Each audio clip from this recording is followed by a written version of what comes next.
యోగి ఇంట్లో సరిగ్గా భోంచేయకపోవడము, ఎప్పుడూ దిగులుగా ఉండడాన్ని అతని తండ్రి కూడా గమనిస్తూనే ఉన్నాడు. అందుకు కారణమేమిటో కూడా ఆయనకు తెలుసు. అయితే తాను చేయగలిగిందేమిటో, చేయాల్సిందేమిటో అర్థం కావడం లేదు. కొడుకు ఉద్యోగం చేయకుండా ఇంట్లో కూర్చోవడమే కాక, ఈ కొత్త బెడదను తెచ్చుకోవడం ఆయనకు చిరాకును, చీదరను కలిగించసాగింది. వీడి సంగతి నాకేమీ అర్థం కావడం లేదండి అంది భార్య ఓ రోజు. నన్ను మటుకు ఏం చేయమంటావే? ఏదో ఒకటి చేయండి. వాడితో మాట్లాడి చూడండి. ఏమని మాట్లాడమంటావు? విసుక్కున్నాడాయన. చిన్నప్పట్నుంచి యోగికి తండ్రితో సత్సంబంధాలు లేవు. కొడుకు పెద్ద ఉద్యోగం చేస్తూ బాగా సంపాదించాలని, పెద్దింటి పిల్లని తెచ్చి పెళ్లి చేయాలని ఆయనకు అనేక ఆశలుండేవి.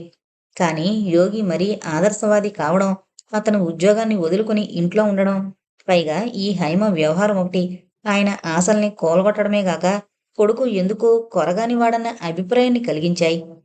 ఈ ఆఖరు అభిప్రాయాన్ని మాత్రం ఆయన ఎంతకీ జీర్ణం చేసుకోలేకపోతున్నాడు. అందుకనే ఎప్పుడో గాని కొడుకుతో ఎంత మంచిగా మాట్లాడాలని ప్రయత్నించినా తనను తాను అదుపు చేసుకోలేక మధ్యలో గబాల్న కేకలేయడం ప్రారంభిస్తాడు. ఆ పూట కూడా అలాగే జరిగింది. "ఏరా యోగి, ఏంటి నీ ఉద్దేశం?" అన్నాడాయన ఆ మధ్యాహ్నం. "అంటే" అన్నాడు యోగి. "నువ్వు సరిగ్గా తిండి తినలేదట. మొహం చూడు ఎలా తయారైందో వికారంగా. ఉద్యోగం చేయవు, ఇంట్లోంచి కదలవు. ఏంటి నీ ఉద్దేశం?" మాట్లాడలేదు యోగి. "ఎన్నాళ్ళు నువ్విలా నా మీద పడి బతుకుదామని? నేనేమో ముసలాన్నయిపోయాను. ఆ సంగతి తీసేద్దాం. పోనీ ఇంట్లో ఉండేవాడివి, సుఖంగా ఉండొచ్చు కదూ. తిండి తినకుండా ఈ లేనిపోని గొడవ ఒకటి. నీ మీద బెంగతో మీ అమ్మ చూడు ఎలా తయారవుతుందో. ఇంత వయసొచ్చినా అక్కకు పెళ్లి చేయలేకపోయాం. అసలు నీ బాధ్యత ఏంటో నువ్వు గ్రహిస్తున్నావా?" నోట్లో పెట్టుకోబోతున్న ముద్దను యోగి కంచంలో వదిలేసి లేచి నిలబడ్డాడు. "ఇంతకీ నన్ను ఏం చేయమంటావు నాన్నా?" సీరియస్‌గా అడిగాడు. "ఒరేయ్ నాయనా, ముందు అన్నం తినరా బాబు, లేవకు." తల్లి ముత్తుకోసాగింది. యోగికి ఎందుకో కక్షగా అనిపించసాగింది. ఎన్నాళ్ళనుంచి మనసులో పేరుకుపోయిన నైరాస్యం, నిస్పృహలను ఏదో ఒక రూపంలో బయటకు కక్కాలనిపించింది. అందుకు లక్ష్యంగా తండ్రి కనిపించాడు. "ఏంటి నాన్నా, ఏం చేయమంటావు నన్ను?" అదే సీరియస్నెస్‌తో మళ్ళీ అన్నాడు. సామాన్యంగా యోగి తండ్రి మాటకు ఎదురు చెప్పడు. ఎన్ని తిట్టినా మౌనంగా సహిస్తుంటాడు. అలాంటిది ఇవాళ కొడుకు ఎదురుదాడికి సిద్ధమైనట్లుగా కనిపించేసరికి ఆయనలో కోపం అవధులు దాటింది. "ఈట్లో దూకమంటాను" కచ్చిగా అన్నాడాయన. "లేకపోతే ఏంట్రా? బతకడం చేతకాదు గాని రోషాలు మట్టుకు ఎక్కువ." యోగిలో రక్తం విపరీతమైన వేగంతో పరుగులు తీస్తోంది. ఏదైనా దుడుకు పని చెయ్యాలని విపరీతంగా అనిపించసాగిందతనికి. చొప్పున అవతలకు నడిచి చూరులోంచి కొడవల్ని బయటికి లాగాడు. "ఏం చేయమంటావో చెప్పు నాన్నా." గుండ్రంగా అర్ధచంద్రాకారంలో వంపు తిరిగిన ఆ కొడవలికి లోపల పొడుగుత రంపంలా కక్కులున్నాయి. కొడుకలా కొడవల్ని బయటకు తీయడాన్ని చూసి బెదరపోయాడాయన. "ఏంట్రా, దాంతో కొడతావా నన్ను?" "లేదు, నిన్నెందుకు కొడతాను నాన్నా, నన్ను నేనే కోసుకుంటాను." ఎవరి మీదో తెలియని కసితో, ఏమీ చేయలేని చేతగాంతనంతో తన కోపాన్ని తన మీదే ప్రదర్శించుకోసాగాడు యోగి. కుడి చేతిలోని కొడవల్ని మెడ మీదుంచుకుని పరపరా కోసుకోసాగాడు. యోగి కెవ్వున కేక పెట్టారు తల్లి అక్కాను. అతని మెడ మీద నుంచి రక్తం ధారలు కట్టసాగింది. కళ్ళు తెరిచాడు యోగి. తనెక్కడో కొత్త వాతావరణంలో ఉన్నట్టుగా అనిపించింది. తెల్లటి గోడలు, గోడ పక్క తెల్లటి చిన్న రేక్ మీద 2 యాపిల్ పళ్ళు కనిపిస్తున్నాయి. పైన సీలింగ్ ఫ్యాన్ తిరుగుతోంది. "ఎక్కడున్నాను నేను? అమ్మా!" తల పక్కకు తిప్పబోయేసరికి ఎడంవైపున మెడ మీద చురుక్కుమంటూ నొప్పి కలిగింది. "కదలకండి, కదలకండి." ఒక స్త్రీ చొప్పున ముందుకొచ్చి ఆందోళనగా చూస్తూ అంది. ఆమెను ఎక్కడో చూసినట్లుంది యోగికి. ఎవరామె? తెల్లటి పాలరాతి విగ్రహంలా ఉంది. చిన్న నోరు, చిన్న చిన్న కళ్ళు, చిన్న నుదురు, సన్నటి ముక్కు, పల్చటి చెంపలు. ఎవరు? ఎవరామె? యోగి తన వైపు అలా చూస్తుంటే సన్నగా విచిత్రంగా నవ్విందామె. "ఏంటలా చూస్తున్నారు?" ఆమె నవ్వుతుంటే యోగికి డాన్సింగ్ డాల్ గుర్తుకొచ్చింది. స్ప్రింగ్ యాక్షన్‌కి డాల్ తలను సుతారంగా అటూ ఇటూ కదపడం గుర్తుకొచ్చింది. అప్పుడు గుర్తొచ్చిందతనికి మైథిలి గారు. అదే నవ్వును ఆమె మళ్ళీ నిశ్శబ్దంగా నవ్వింది. "నేనిప్పుడెక్కడున్నాను? మీరిక్కడున్నారేంటి? మా వాళ్ళేరి?" గబగబా అడిగాడు యోగి. ఆ రోజు తను కొడవలితో మెడ కోసుకోవడం గుర్తొచ్చిందతనికి. అతనలా పిచ్చి కోపంతో మెడ కోసుకుంటుంటే తండ్రి కొద్ది క్షణాల పాటు ఏం చెయ్యాలో తోచక అయోమయంలో పడిపోయాడు. కొద్ది క్షణాలు మాత్రమే. ఆ వెంటనే ఆయన ముందుకురికి యోగిని చేరుకున్నాడు. కాని అప్పటికే యోగి మెడ నుంచి బాగా నెత్తురు కారసాగింది. కొడవల్ని యోగి చేతిలోంచి లాక్కుని అవతలకి విసిరి కొట్టాడాయన. యోగి అసలే అర్భక జాతి. రక్తం ఎక్కువ పోవడంతో స్పృహ కోల్పోయాడు. ఆ తర్వాత అంతా చకచకా జరిగిపోయాయి. పక్క ఊరి ఎమ్మెల్యేని పట్టుకుని అతని కారడిగి తీసుకుని యోగిని తెనాలి తీసుకొచ్చారు. అక్కడ కొంత చికిత్స చేసిన డాక్టర్లు తమ వల్ల కాదనడంతో గుంటూరు తీసుకొచ్చారు. అసలు యోగి బతుకుతాడని ఎవరూ అనుకోలేదు. నీకు రక్తం చాలకపోతే వాళ్ళాయన దానం చేశాడు నాయనా అంటూ తల్లి ముందుకొచ్చింది. ఆ మాటలు వినేసరికి యోగి కళ్ళు కృతజ్ఞతతో నిండిపోయాయి. మైథిలి కళ్ళలోకి చూశాడు. మీ దంపతుల రుణాన్ని ఎలా తీర్చుకోగలనండి? అంతలోనే గుర్తుకొచ్చి మళ్ళీ అడిగాడు. అవును, రావుగారేరి? నిన్నటిదాకా ఇక్కడే ఉన్నాడు నాయనా, తల్లి అంది. నిన్ననే పనుందని ఊరు వెళ్ళారు. పాపం వీళ్ళు మనకెంత సహాయం చేస్తున్నారో నీకు తెలీదు. ఈ 15 రోజుల నుంచి మొగుడు పెళ్ళాలిద్దరూ ఇక్కడే ఉన్నారు. నాన్న వద్ద సమయానికి డబ్బులు లేకపోతే తర్వాత ఇవ్వచ్చులేమంటూ వాళ్లే ఖర్చు పెడుతున్నారు. మన చర్మంతో చెప్పులు కుట్టించినా వాళ్ళ రుణం తీరదురా నాయనా. తల్లి ఇలా పొగుడుతుంటే ఊరుకోండి అంటూ ఇబ్బందిగా వారించింది మైథిలి. మనసులోనే రావుకు చేతులెత్తి నమస్కరించాడు యోగి. అవును, అక్క రాలేదా అమ్మా? కొద్దిసేపయ్యాక తల్లిని అడిగాడతను.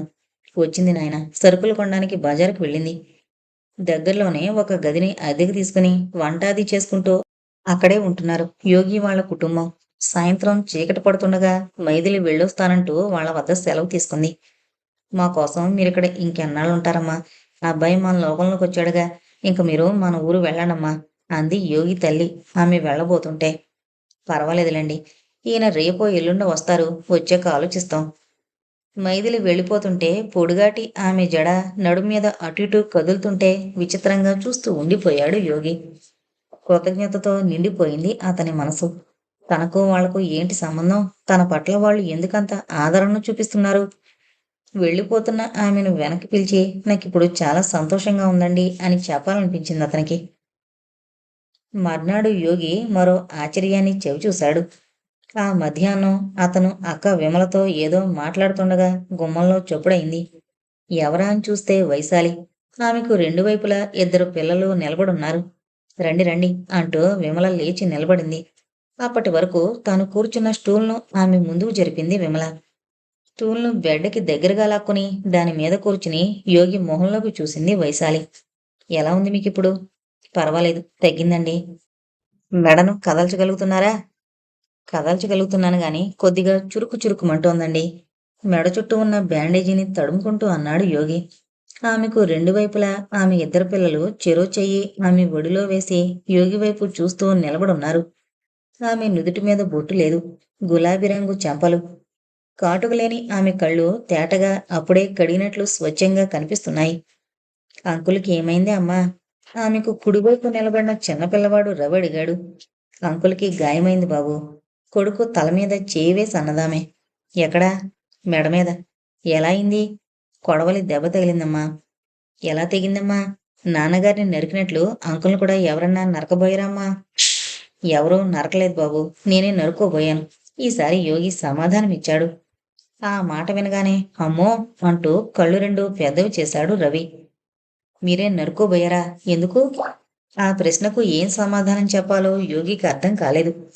కళ్ళు పెద్దవి చేసి తననేదో వింత మృగాన్ని చూస్తున్నట్లుగా చూస్తున్న రవి భుజం మీద చేయి వేసి నవ్వడానికి ప్రయత్నించాడు. యోగి పరిస్థితిని అర్థం చేసుకున్న ఆమె కొడుకును వారించింది. తప్పు బాబు, అలాంటి ప్రశ్నలు పెద్దవాళ్ళని అడగకూడదు. తర్వాత ఆమె తను తెచ్చిన పాలిథిన్ బ్యాగులోంచి యాపిల్ పళ్లను బయటకు తీసింది. ఈ పూట ఏమన్నా తిన్నారా? తిన్నానండి. పర్వాలేదు, మళ్ళీ తినండి. టీపై మీదున్న చాకును తీసుకుని ఒక పండుని సుతారంగా కోస్తూ ముక్కని యోగి చేతికి అందించింది. స్వతహా ఆమె ఉన్నత వంశీయురాలనిపించింది యోగికి. నడకలో రాజసం, మొహంలో వర్చస్సు కాక ఆమె స్వరంలో ఏదో కమాండ్ ఉంది. ఆ కమాండ్కి లొంగిపోయి ఆమె తినండి అనగానే యోగి మరో మాట మాట్లాడకుండా ఆమె ఇచ్చిన ముక్కను తినసాగాడు. అమ్మా, నేను కూడా అంకుల్కి యాపిల్ ముక్కిస్తానే. నవ్వుతూ ఆమె కొడుకు వైపు చూసింది. కుర్రవాడి బుగ్గల్ని పుణికిపుచ్చి యోగి అతనిచ్చిన ముక్కను తీసుకున్నాడు. మీరు ఈ ఊరెందుకొచ్చారు అంటూ అడిగాడు యోగి. ఈ ఊళ్ళో మాకు బంధువులున్నారండి, పనిపడి వాళ్ళ వద్దకొచ్చాను. అలాగే ఎటూ వచ్చాను కదా అని మిమ్మల్ని చూసి పోదామని ఇక్కడికొచ్చాను. ఆమె వెళ్ళిపోయాక విమల అంది. ఉత్తిదేరా యోగి, ఆమె నిన్ను చూడ్డానికే వచ్చింది. వారం రోజుల క్రితం కూడా ఒకసారి వచ్చి వెళ్ళింది. యోగికి విపరీతమైన సంతోషం కలిగింది. తను ఒంటరివాడు కాదు, తన క్షేమాన్ని కోరేవాళ్లు చాలామంది ఉన్నారు. రావు, మైథిలి, విశాలి వీళ్ళంతా తనకు ఏమవుతారని, తనంటే వాళ్ళెందుకు అంత ఆదరణని ప్రదర్శిస్తున్నారు? ఏంటి బంధం? నిజం చెప్పాలంటే తనలో వాళ్ళ పట్ల ఇంత ఆత్మీయతంటూ లేదు. వాళ్ళు తన వైపు ఈ ఆత్మీయతను చాచి అందిస్తున్నారు. అదృష్టవంతుడు కదూ తను. అంతలోనే అతనికేదో గుర్తుకొచ్చింది. అక్క, హైమ నా కోసం రాలేదా? చాలాసేపటి వరకు విమల అతనికి సమాధానం చెప్పలేదు. ఆ తర్వాత ఆమె వినిపించినట్లు నెమ్మదిగా గొణిగింది. రాలేదురా అబ్బి. సడన్ గా అతనికి నిస్పృహ ఆవరించినట్లుగా అయింది. అంతవరకు ఉన్న సంతోషమంతా క్షణంలో తుడిచిపెట్టుకుని పోయింది. హైమా బాధగా తనలో తాను గొణుక్కుంటూ కళ్ళు మూసుకున్నాడు. వీళ్ళంతా ఒకెత్తు, హైమ ఒక్కతే ఒకెత్తు. హైమ ఒక్కసారొచ్చి ప్రేమగా తన చెంపల్ని పుణికిపుచ్చుకుని, పిచ్చియోగి బాగున్నావా అని అడిగితే, మెడ మీద చెయ్యి వేసి నిమిరితే ఈ డాక్టర్ల అవసరమంటూ ఉండేదా? పిచ్చి వెధవ కదరా, పిచ్చి వెధవ. అప్రయత్నంగా అతనికి ఎవరో అన్న వాక్యం గుర్తుకొచ్చింది. ప్రేసి, నీ పేరు రాక్షసి. మరో 15 రోజులకి యోగి హాస్పిటల్ నుంచి డిశ్చార్జ్ అయ్యాడు. మోటాముల్లే సర్దుకుని వాళ్ళు మళ్ళా స్వగ్రామానికి వచ్చేశారు. యోగికి ఇప్పుడు ఊళ్ళో వాళ్ళంతా తన వైపు విచిత్రంగా చూస్తున్నారనిపించింది. పల్లెటూరుల్లో అంతే, ఏ చిన్న సంఘటన జరిగినా దాని ముద్ర అంత తేలిగ్గా వదలదు. యోగి తండ్రి ఇప్పుడు గబాల్న అతన్ని మాట అనడానికి జంకుతున్నాడు. భార్యతో మాత్రం తరచుగానే వాడు. వీడితో ఎలాగే? హాస్పిటల్ ఖర్చులు 2000 దాటిపోయాయి. అందులో చాలా భాగం రావే పెట్టుకున్నాడు. వాటిని తీర్చడం ఎలాగాని యోగి తండ్రి మదన పడసాగాడు. 2 ఎకరాల పేద రైతు ఆయన. అందులో అరెకరం యోగి చదువుకే హరించిపోయింది. ఇక మిగిలింది ఎకరన్నర. ఒక ఏడాది పండి ఒక ఏడాది పండక నానా ఇబ్బందులు పడుతున్నాడు. అలాంటి సమయంలో కొడుకు మొండి వైఖరి, నిరుద్యోగము, పెళ్లికెదిగి ఈడు దాటిపోతున్న కూతురు కాక అనుకోని ఇలాంటి ఖర్చులతో ఆయన ఏం చెయ్యాలో పాలుపోక కుంగిపోతున్నాడు. వర్షాకాలం దాటి చలికాలం వచ్చింది. చలికాలం పోయి వేసవికాలము వచ్చింది. ఆర్థికంగా తండ్రి ఇబ్బందులు ఎలా ఉన్నా యోగి మాత్రం ఇప్పుడు ఇంతకు మునుపులా కాక మానసికంగా కొంత తృప్తిని ఫీల్ అవుతున్నాడు. తను ఒంటరివాడు కాదు. తనను అభిమానించేవాళ్ళు, తన క్షేమాన్ని కోరేవాళ్ళు కొందరున్నారన్న ఆ తృప్తే అతనికి జీవితం పట్ల కొత్త ఆశల్ని రేకెత్తిస్తోంది.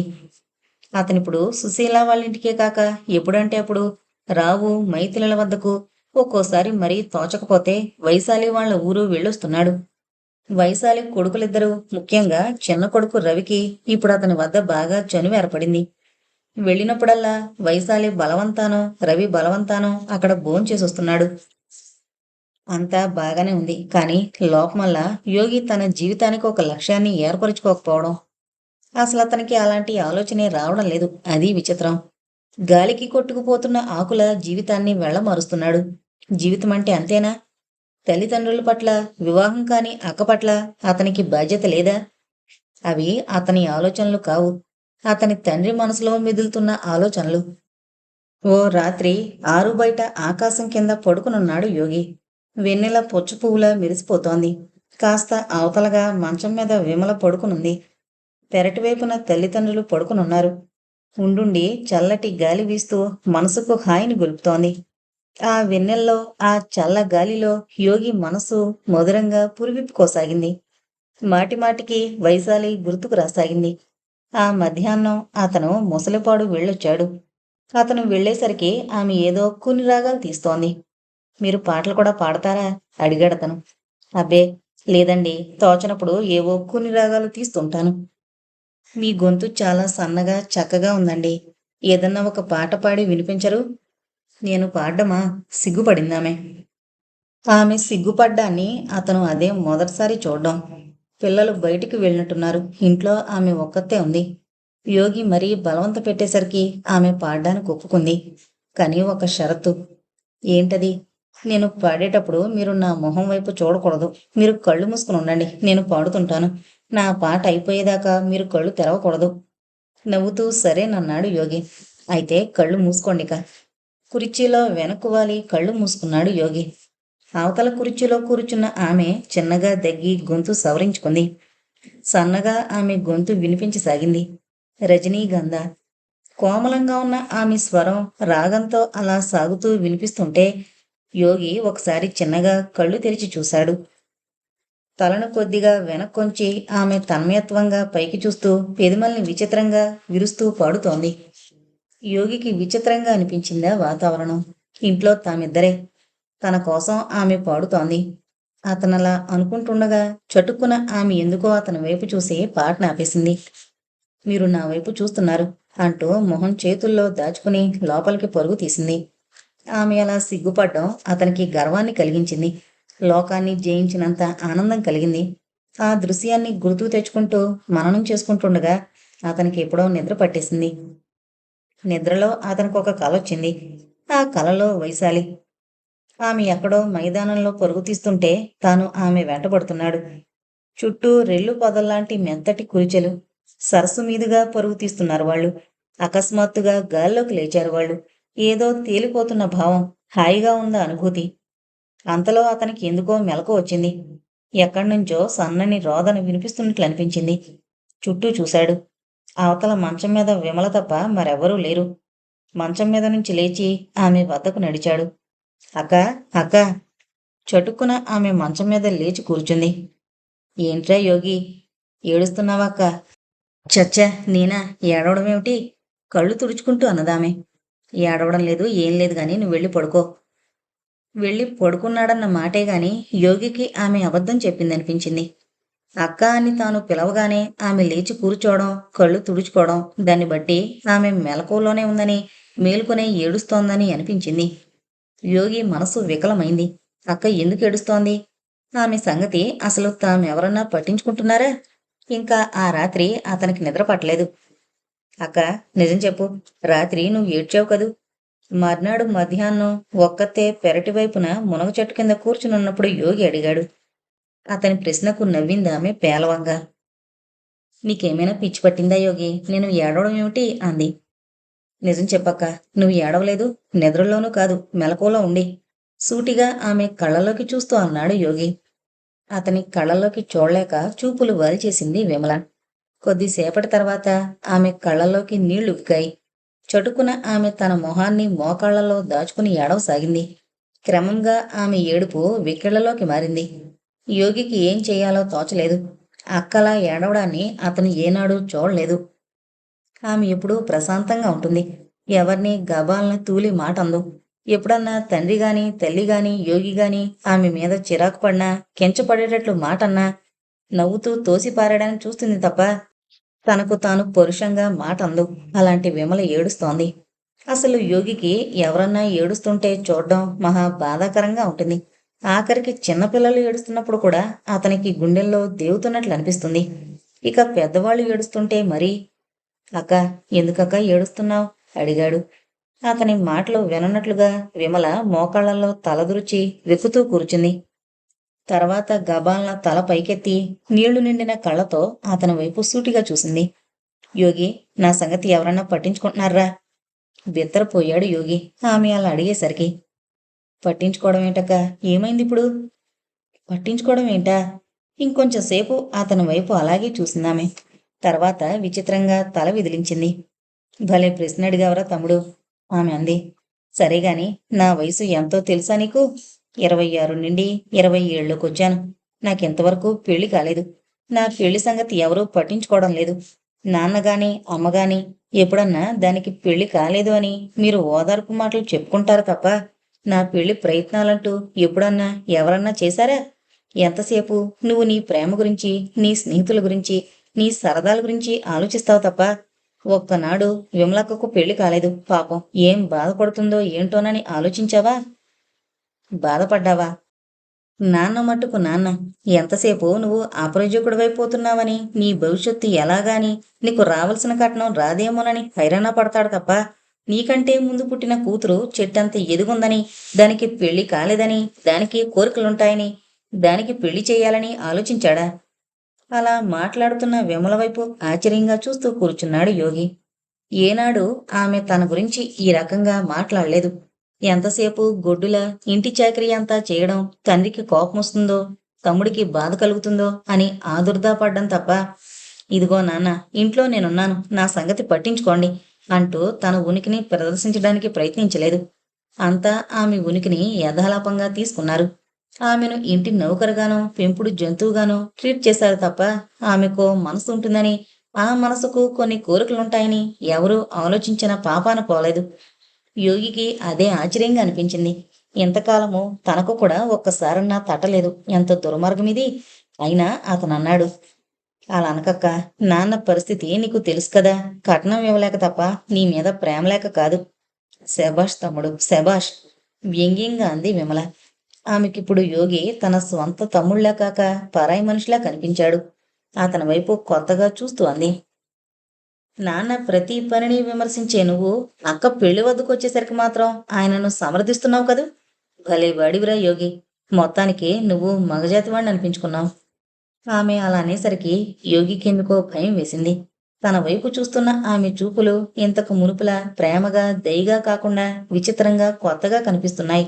ఆ చూపుల్లో అసహ్యమో, తిరస్కారమో లేదు కదా! ఒంటి నిండా తేళ్లు, జెర్రులు పోగుతున్నట్లు అనిపించింది అతనికి. అక్క, నా వైపు అలా చూడకక్క, భయమేస్తోంది అన్నాడు చిన్న పిల్లవాళ్ళ. అతనలా అన్నాడో లేదో, వెంటనే ఆమె చూపులు మారిపోయాయి. చటుక్కున ఆ చూపుల్లో అప్పటిదాకా ఉన్న తీక్ష్ణత పోయి అంతకు మునుపుండే దయ, ప్రేమ చోటు చేసుకున్నాయి. గొప్ప నటిలా ఆమె చెంగుతో కళ్ళు తుడుచుకుని గలగలా నవ్వేసింది. అతని తల మీద చేయి వేసి వెంట్రుకలను అటు ఇటూ కదిలించింది. ఊరికే అన్నాన్రా తమ్ముడు, నువ్వేమంటావోనని అలా మాట్లాడాను. అంతకు మించి మరేమీ లేదు. నిజంగానా అక్క? నిజం. ఒట్టు? ఒట్టు. అక్క సీరియస్‌గానే అన్నదని లోలోపల అనిపిస్తున్నా, ఆమె నవ్వులాటకే అన్నదని తనను తాను నమ్మించుకోవడానికి ప్రయత్నిస్తూ, అప్పటికా పరిస్థితి నుంచి తప్పించుకోవడానికి ప్రయత్నించాడు యోగి. రోజూ ఉదయాన బాగా పొద్దెక్కేదాకా నిద్ర లేవకపోవడం యోగికి అలవాటు. పొద్దుటే లేచి అతడు చేసే పనీ పాట కూడా ఏమీ లేకపోవడంతో సామాన్యంగా అతన్ని నిద్ర లేపడానికి ఎవరూ సాహసించరు. ఆ పూట కూడా అతను అలాగే నిద్రపోతున్నాడు. నిద్రలో తనను ఎవరో కుదుపుతున్నట్లుగా అనిపించేసరికి చిరాగ్గా కళ్ళు తెరిచాడు. ఎదురుగా అమాయకంగా అందమైన కళ్ళతో చూస్తున్న రవి. వైశాలి కొడుకు రవి. ఇదేంటి ఇక్కడికెందుకొచ్చాడు? పొద్దెక్కేదాకా నిద్ర లేవకపోవడం చెడ్డ అలవాటు అంకుల్. ఆరిందలా అన్నాడు రవి. ఎప్పుడొచ్చావు? ఎలా వచ్చావు రవి? లేచి కూర్చుంటూ అతన్ని ఒడిలోకి తీసుకుంటూ అన్నాడు యోగి. రాత్రి వచ్చాం అంకుల్. ఎవరెవరు వచ్చారు? అమ్మ, నేను, అన్నయ్య మాస్టారింటికొచ్చాం. మాస్టారేమో ఊళ్ళో లేరు. నాకు తోచక ఆడుకుందామనొచ్చాను. అంతలో అక్కడ రాజు కూడా ప్రత్యక్షమయ్యాడు. మాస్టారింటికి వెళదాం పదంకుల్, అమ్మ తీసుకురమ్మంది. వైశాలి. ఆ రోజు ఆమె పాట పాడుతూ సిగ్గుపడ్డం గుర్తుకొచ్చింది. ఆనందంతో యోగి గుండెలు పులకరించాయి. మొహం కడుక్కొని కాఫీ తాగి పిల్లలిద్దరితో కలిసి రావుగారింటికి బయలుదేరాడు. అవును రవి, మీకు మా ఇల్లెవరు చూపించారు? దారిలో అడిగాడతను. సుశీలక్క చూపించింది. సుశీలక్క ఏది? పనుందని వాళ్ళింటికి వెళ్ళిపోయింది.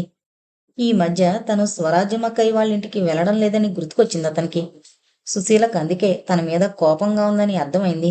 ఒకసారి వాళ్ళింటికి వెళ్ళి రావాలనుకున్నాడు. యోగి వెళ్ళేసరికి వైశాలి, మైథిలి అతని కోసమే ఎదురుచూస్తూ కనిపించారు. తోచక చూస్తున్నాం బాబు, నీకోసమే ఎదురుచూస్తున్నాం సన్నగా నవ్వింది వైశాలి. తన వైపు చూస్తున్నప్పుడు ఆమె కళ్ళు మెరవడం కనిపించింది యోగికి. అతనికి అలాగే ఆనందంగా ఉంది.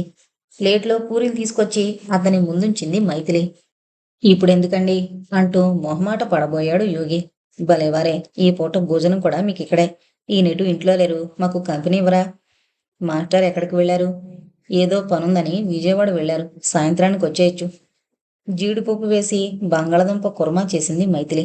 ఆ కూరంటే యోగికి చాలా ఇష్టం. అందులోనూ జీడిపప్పు వేస్తే మరి. ఆ మాటే అన్నాడు మైథిలితో. మరో మాట కూడా అన్నాడు. అందరిలోకి నాకు మీరు చేసే కూరలు చాలా ఇష్టంగా ఉంటాయండి. మరే అంటూ తలను విచిత్రంగా విదిల్చిందామె. ఆ కదలికలోని సుతారానికి విస్మయంగా చూశాడు యోగి. మధ్యాహ్నం అందరూ కలిసి భోజనాలు చేశారు. తర్వాత పెరట్లో చెట్టు కింద చాపలు వేసుకుని కూర్చున్నారు. గాలికి చెట్టు కొమ్మలు చిన్నగా కదులుతున్నాయి. కాయకొకటి కొమ్మ మీద కూర్చుని ఊరికే అరుస్తోంది. ఇంకెందుకు అరుస్తావు? చుట్టాలం రానే వచ్చాం కదా. తల పైకెత్తి కాకి వైపు చూస్తూ నవ్వుతూ అంది వైశాలి. మాస్టారే చుట్టంలా వస్తారేమో యోగి అన్నాడు. ముగ్గురు నవ్వుకున్నారు. పిచ్చాపాటి చెప్పుకోసాగారు. మధ్యలో యోగి సడన్గా అన్నాడు. మైథిలి గారు, మీకో వార్త చెప్పనా? ఏంటది? వైశాలి గారు చాలా చక్కగా పాడతారు. యోగి, చిరుకోపంతో చూస్తూ అప్రయత్నంగా ఏకవచనంతో సంబోధించింది వైశాలి.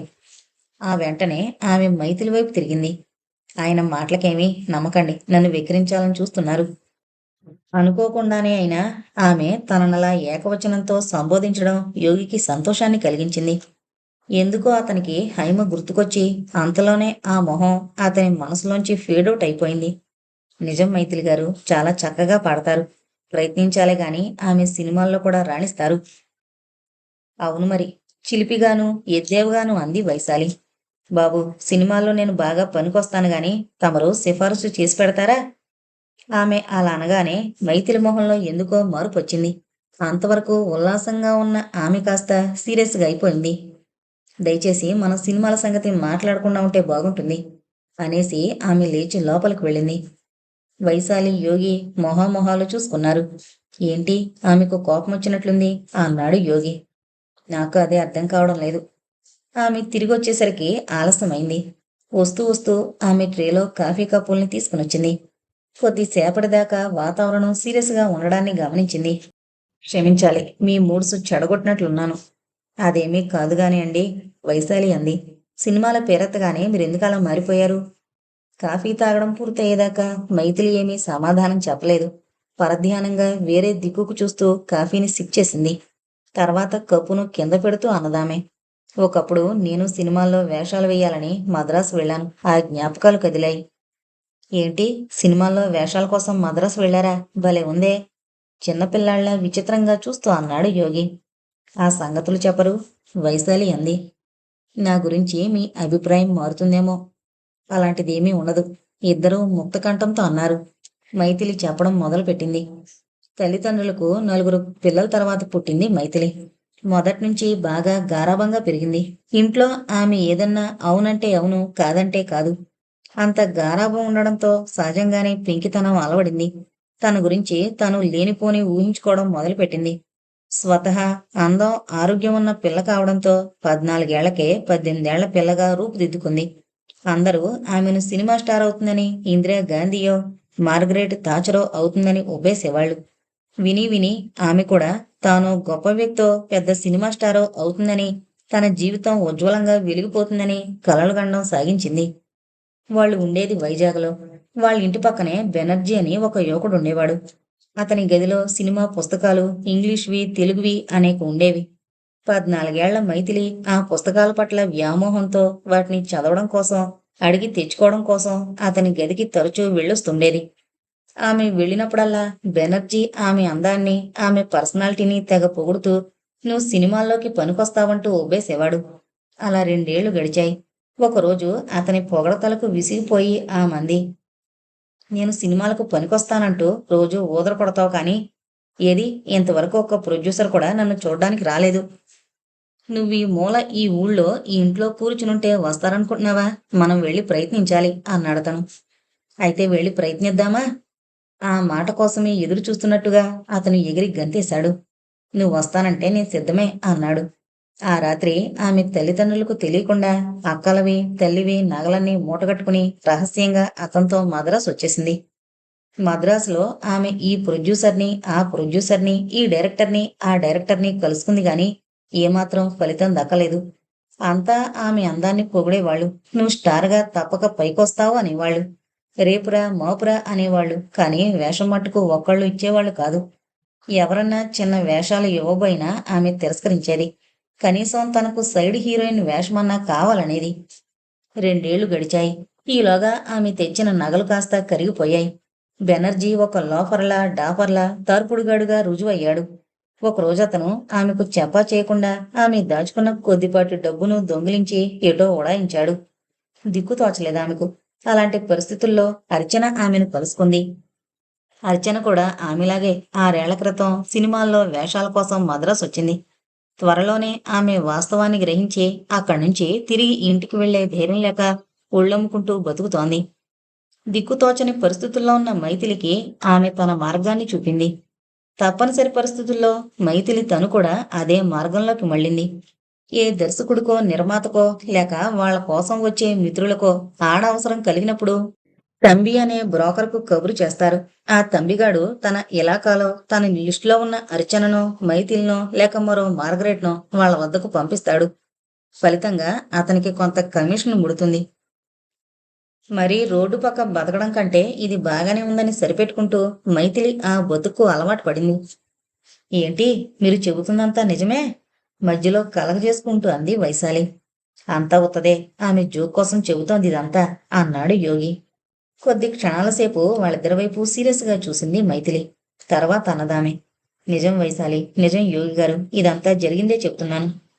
అమ్మో! ఆశ్చర్యంతో కళ్ళు పెద్దవి చేస్తూ గుండెల మీద చేయి వేసుకుంది వైశాలి. యోగి గుండెలు ఎందుకో వేగంగా కొట్టుకోసాగాయి. ఇదేంటి? ఇదేంటి? అని లోలోపల విస్మయం కలగసాగిందతనికి. మైథిలి మళ్ళీ చెప్పడం మొదలుపెట్టింది. అలా 3 ఏళ్లు గడిచాయి. ఒకరోజు సినీ దర్శకుడు భార్గవ తనను బుక్ చేసుకున్నాడని తెలిసి అతనుంటున్న ఫ్లాట్‌కి వెళ్ళింది మైథిలి. భార్గవ గదిలో అతను కాక మరో నలుగురున్నారు. నలుగురు మందు సేవిస్తున్నారు. వాళ్ళ ఐదుగురికి మైథిలి ఒకేసారి కావాలట. ఆ మాటలు వినేసరికి మైథిలి గుండెలు బేజారెత్తిపోయాయి. తలుపు వేయడానికి తలుపు వద్దకు వెళుతున్న వ్యక్తి పొత్తికడుపు కింద చటుక్కున గుద్ది ఆమె తలుపు తీసుకుని రోడ్డు మీదకు పరుగులు తీసింది. ఓ ఇద్దరు ఆమె వెంట పడ్డారు. రోజుతూ రొప్పుతూ ఆమె రోడ్డు వెంట పరుగు తీసాగింది. అప్పుడు రాత్రి 11 అవుతుంది. ఒక రోడ్డు దాటిందామె. మరో రోడ్డు మలుపు తిరిగింది. ఇంకో రోడ్డు. అవన్నీ మూలమూలల వీధులు. పెద్దగా జనసంచారం లేదు. ఒకళ్ళు అరా ఆమెను చూసినా ఎవరూ పెద్దగా పట్టించుకోలేదు. ఆమె అవతలకి వెళ్ళాక వెనక్కి తిరిగి చూశారే తప్ప.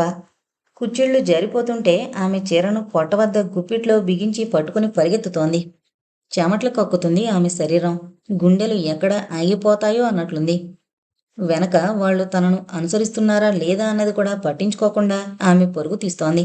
అలాంటి సమయాన ఆమె పక్కకు ఒక స్కూటర్ వచ్చాగింది. ఎక్కండి.